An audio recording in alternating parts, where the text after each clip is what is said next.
Hello and welcome. In this class, we are going to be talking about leverage and Forex. So many traders, new traders especially, have reached out to me to ask questions about leverage. What leverage am I going to use? Because many times when you're trying to open your account with your broker, in fact, not many times, all the time, if you're opening your account with the broker, you will get asked what leverage size you want to use for that account. So new traders who do not understand what leverage is would come and ask questions about it. So I have decided to have this as part of my videos here to help you understand what leverage is all about and how to choose the right leverage for your account. Okay, so let's move on and talk about this. What is leverage? Let's start from there. Leverage is in Forex, it's like a loan that the broker gives the trader so that the trader has more capital to trade with than what he or she initially deposited. What does that mean? So the broker is giving you access to larger buying power compared to the amount you've deposited to trade with. The broker gives you what can be referred to as like a loan. All right. So you have deposited a small amount of money, but the broker makes it possible for you to access something bigger to trade with because you cannot afford to put in all of that money to trade big in the market. So whatever you put in, if the broker gives you access to a certain amount of leverage, then it can make you trade. It can help you to trade with larger money than you have to trade with. All right.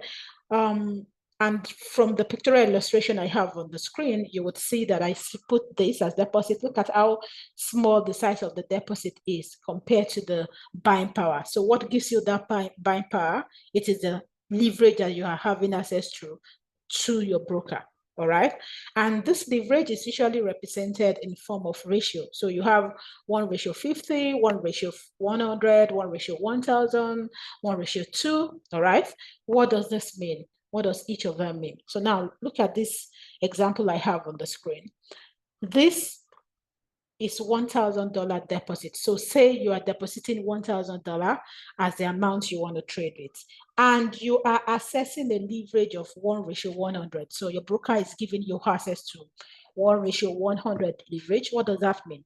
That means that your buying power is $100,000 because now you have access to leverage of 1:100, which means that 100 multiplied by the amount you have deposited to trade with. Now, what if your leverage is small? You have access to 200 leverage, 1:200. That will make it $200,000 that you can have as your buying power, all right? That you can have access to trade with. If it is the leverage is 1:500, that will be 1,000 multiplied by 500, and that is going to be $500,000.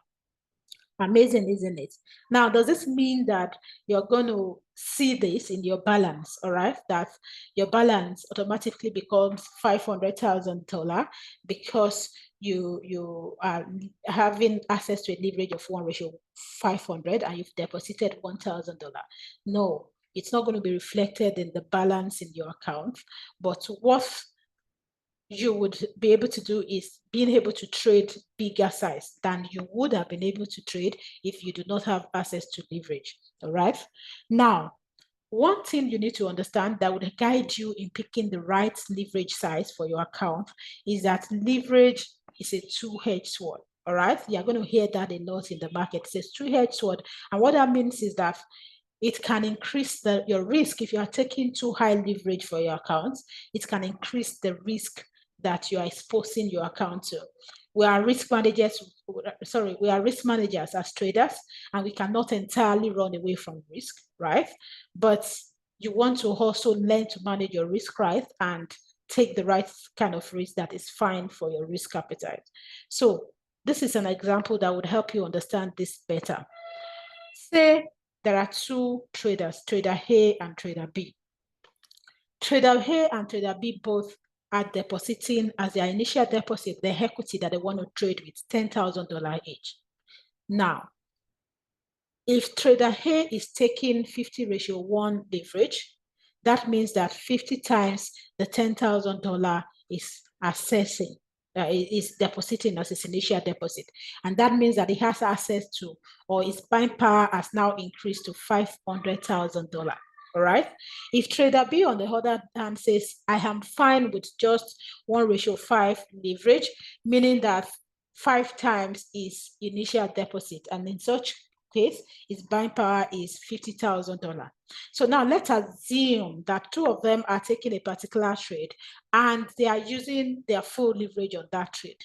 So this trade now is $100, 100 pips in loss, because you can either make profit and you can also make loss in Forex. All right. So we just want to, I just want to have you to have an understanding of the risk that can also be involved if you decide to take very high leverage.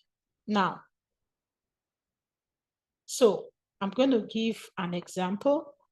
Let me explain that. So if you are using 50:1, 50 times your account size, that means that, so you are taking a trade now and you're using the full leverage on that trade, then your lot size is 5. By the way, if you do not understand lot size, I'm going to give you, there's another video for it. Maybe you've watched it at this time or you have not.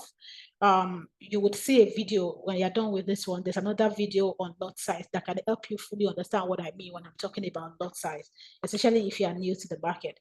So 5 lot size, 5 standard lot size multiplied by 100. So I'm saying that 100 pips loss in dollars. Okay, so this person has lost 100 pips. And how they multiply it to get this is what I am trying to do to show you the calculation.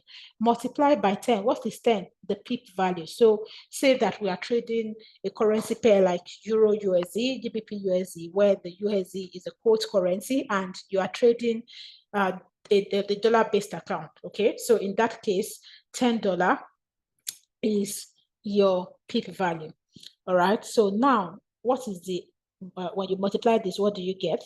5 times 100 is 500, multiplied by $10 is $5,000. All right, so $5,000. Now this, if it is positive, this 100 pips is profit. That means that you've made $5,000 extra. Amazing, right? Very big. You would be so glad that you've made 50% profit. But we are now saying, what if this is in loss and not profit? That means you've lost $5,000 out of this amount. And if this other trader B, on the other hand, is using just 1:5 risk reward, that means that is 1:5 leverage. All right, 1:5 leverage. That means that he's trading a lot size of 0.5, and he has also lost same 100 pips. All right.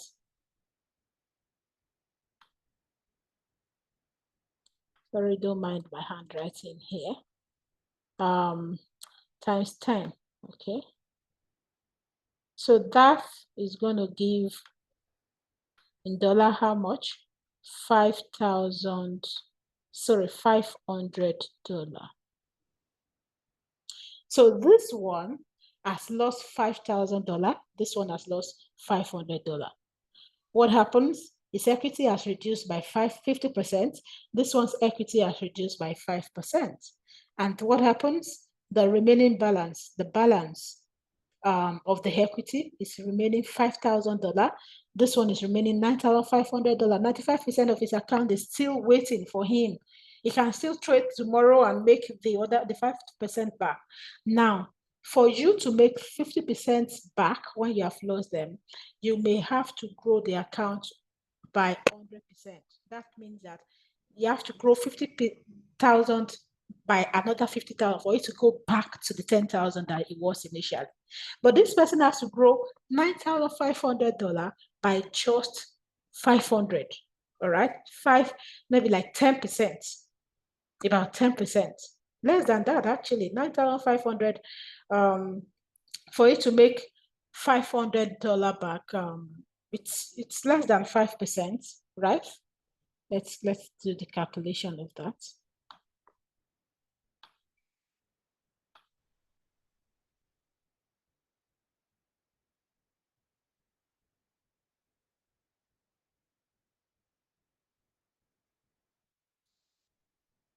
Okay, it's 5.2%. All right, so it only needs to grow the account by 5.3. Let's say 5.3%. That's multiplied by 100. 5.3%, okay, 5.26%. That's all it needs to grow the account with to get back to the amount. But if you have lost 55%, 50%, so that means that you want to grow a $5,000 by another 5,000 balance in the account. And that gives you 1, and that is multiplied by 100 is what? 100. You have to make 100% back. So that's very important for you to understand, and this will help you know, choose the right lot size leverage. Now, it's also very important to note that leverage is not what you can run away from totally. If you are trading very small accounts, then you probably would have to use some big leverage because you need to make something tangible. And for you to make something tangible, if you are trading $100, $200, $500 account, if you are not using good enough leverage, then you may not be able to make tangible amount on time.